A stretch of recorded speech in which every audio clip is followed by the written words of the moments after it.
మాట్లాడుతాం. దర్శనం ఏ విధంగా అయింది సార్? ఏం మొక్కుకున్నారు? దర్శనం ఏ విధంగా అయింది? దర్శనం బ్రహ్మాండంగా అయిందండి. ఎమ్మెల్యేలం కదా, ఎట్లా ప్రోటోకాల్ దర్శనాలు ఉంటాయి, బాగుంటాయి. ఇప్పుడు AK-47 ప్రతి ఒక్కరికి ఉండాలంటూ కూడా మీరు వ్యాఖ్యలు చేశారు. ఏంటి? ఎన్ని రోజులు హిందువులను AK-47 కాపాడుతాయి? ఎన్ని రోజులు హిందువులను AK-47 కాపాడుతాయి? పోలీసు యూనిఫామ్ కాపాడుతుంది, బాడీ గార్డులు కాపాడుతారు. ఈ పోలీసుల మీద నమ్మకం పెట్టుకుంటే వెస్ట్ బెంగాల్లో హిందువులంతా చచ్చిపోతున్నారు.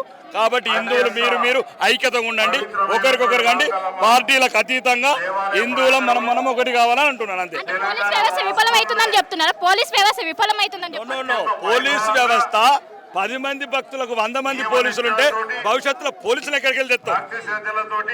ఈ రోజు భక్తుడికి ఒక్క పోలీసోడు ఉంటే రేపు భవిష్యత్తులో మా పుట్టబోయే బిడ్డల భవిష్యత్తు ఏంటి?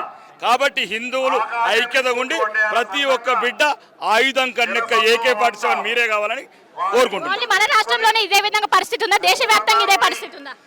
దేశవ్యాప్తంగా ఎక్కడైతే హిందూ ధర్మం, హిందూ ప్రభుత్వం ఉన్న దగ్గర ఇంకా కొద్దిగా బాగుంది. ఇక్కడ కొద్దిగా ఇబ్బందికరమైన పరిస్థితుల్లో సెక్యులర్ ప్రభుత్వాలు ఉన్న దగ్గర సమస్యలు ఎక్కువ వస్తున్నాయి. ఇప్పుడు ఎవరినో ఏమైనా బదులు ఇవన్నీ ఎందుకండి? మనం ఒకటి ఉంటే అయిపోతుంది కదా. హిందువులం ఒకటి ఉంటే అయిపోతుంది. ఇక్కడున్న పాత బస్తీ ప్రజలు ఆత్మాభిమానంతో బతకాలని మనస్ఫూర్తిగా కోరుకుంటున్నారు.